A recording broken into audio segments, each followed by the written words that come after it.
तो दोस्तों, आज हम बात करेंगे ठंडे पानी से या बर्फ से सिकाई करने के लिए कोल्ड फर्मेंटेशन के लिए कुछ इंपॉर्टेंट टिप्स और प्रिकॉशन पर।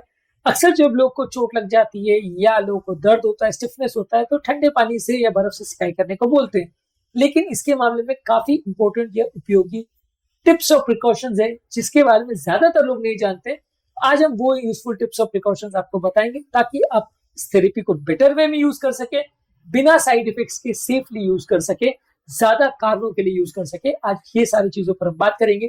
टॉपिक पर जाने से पहले जो लोग हमारे चैनल में नए हैं उन्हें रिक्वेस्ट करूंगा कि चैनल सब्सक्राइब करें, वीडियोस को लाइक करें, शेयर करें, फॉलो करें, कमेंट पूरा देखें। टॉपिक इंपॉर्टेंट है इसलिए इसे अंत तक देखिएगा। चलिए शुरू करते हैं पॉइंट।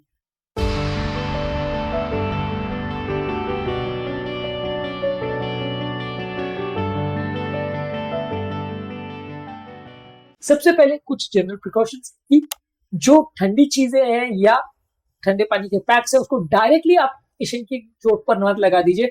डायरेक्टली बर्फ को वहां पे मत लगा दीजिए। बीच में कोई तौलिया या कोई लेयर ऐसा होना चाहिए। यदि आप डायरेक्टली बर्फ को लगा दोगे तो फ्रॉस्ट बाइट होने का चांस है, स्किन के डैमेज होने का चांस है, नर्व एंडिंग्स के डैमेज होने का चांस है।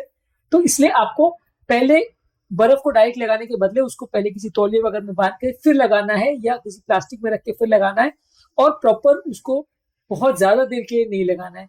इसके अलावा आपको ये कोशिश करनी है कि स्किन की सेंसिटिविटी पहले हाथ पर या हथेली पर या फोरआर्म पे एक बार चेक कर ले, उसके बाद लगाएं।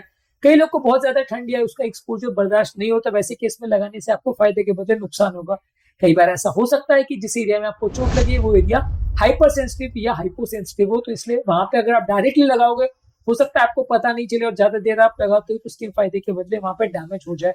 तो इसलिए बर्फ को पहले हाथ पे और अपने बाकी एरियाज पे लगा के देख लीजिए कि आपकी स्किन सेंसिटिव तो नहीं है, उसके बाद ही उसको डायरेक्ट घाव पे लगाएं तो ज्यादा अच्छा है। इसके अलावा थोड़ी देर के लिए इसको लगाएं, लगा के कई घंटों तक बांध के मत छोड़ दीजिए। कुछ लोग का ऐसा थॉट प्रोसेस होता है कि उसको बांध करके 2 घंटे के लिए छोड़ दो, ठंडा होता रहेगा। 15-20 मिनट तक इसका प्रयोग करना चाहिए। कई घंटों तक यदि आप इसका प्रयोग करते हैं तो इसमें स्किन में डैमेज हो सकता है, फायदे के बदले नुकसान हो सकता है, नर्व एंडिंग्स परमानेंटली डैमेज हो जाए, ऐसा हो सकता है।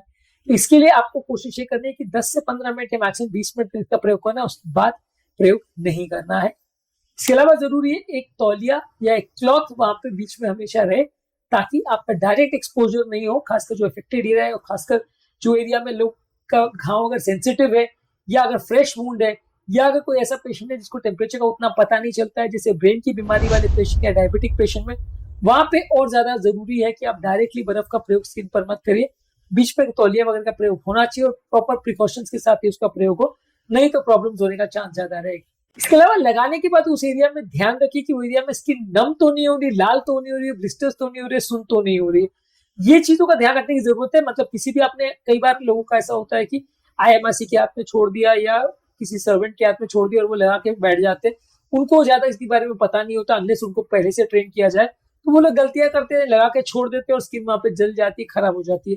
तो वो चीजों का ध्यान रखने की जरूरत है, खासकर डायबिटिक पेशेंट में या जहां डायबिटिक फुट या इनसेंसिटिव स्किन होने का चांस है। वहां पे उस एरिया को मॉनिटरिंग करने की आवश्यकता है कि स्किन में कोई नेगेटिव इफेक्ट तो नहीं हो रही। यदि वहां पे पेन बढ़ रहा है, डिस्कम्फर्ट बढ़ रहा है या रेडनेस बढ़ रहा है तो इसका मतलब वो नेगेटिव साइन है और आपको वो सिकाई बंद करना चाहिए।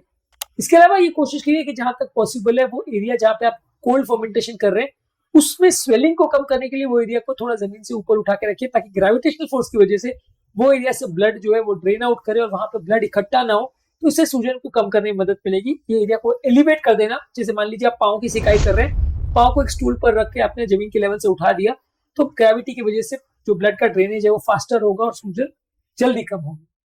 इसके अलावा खुले घाव पर ज्यादा इसको अप्लाई मत करिए। कई बार किसी लोग को अगर खुले घाव होते हैं या रिसेंटली कोई इंजुरी हुई है वहां पे इसका प्रयोग करते हैं तो दिक्कत है।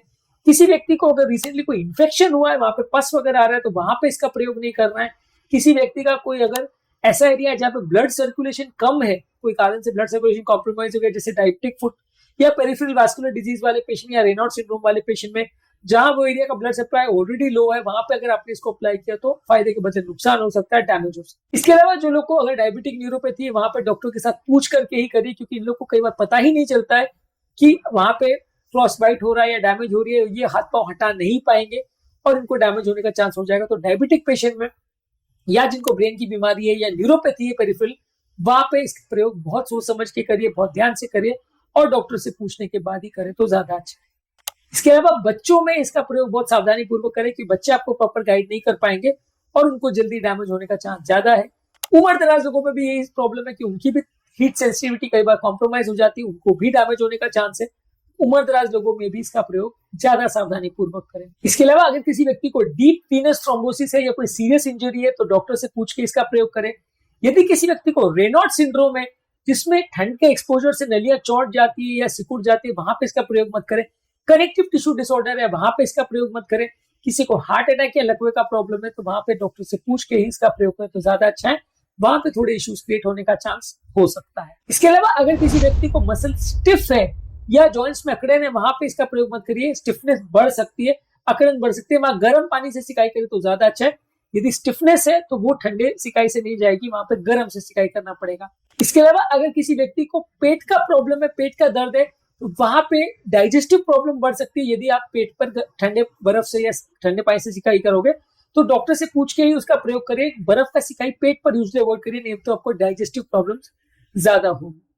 इसके अलावा आप जब ठंडे पानी से सिकाई करें तो प्रॉपर इक्विपमेंट का प्रयोग करें। फ्रोजन आइस पैक्स आते हैं या कई बार जो फ्रोजन मटर वगैरह आती है, ये सारी चीजों का प्रयोग कर सकते हैं, या कोई स्पेशली डिजाइन कोल्ड रैप्स वगैरह आती है, इनका प्रयोग कर सकते हैं। लेकिन ये सारी चीजें लीकिंग नहीं होनी चाहिए।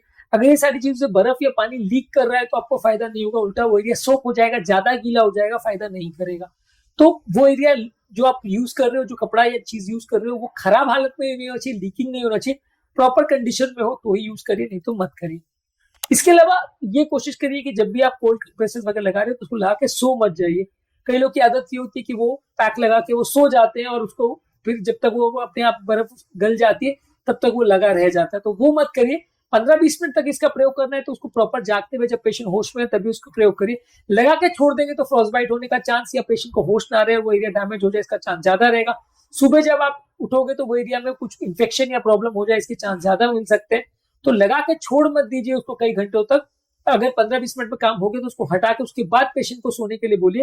और लगा के सो जाए पेशेंट, खासकर उम्रदराज पेशेंट और खासकर डायबिटिक पेशेंट, तो ये डेंजरस हो सकता है, इसमें जान का खतरा भी हो सकता है, एरिया में इंफेक्शन या बेड सोर्स भी हो सकते हैं। इसलिए इस तरह की चीजें मत करिए और इससे आपको फायदों से बदले नुकसान होगा। आज के टॉपिक में हमने बात करी यदि किसी व्यक्ति को ठंडे पानी से या बर्फ से सिकाई करनी है तो क्या क्या चीजों का ध्यान रखने की आवश्यकता है।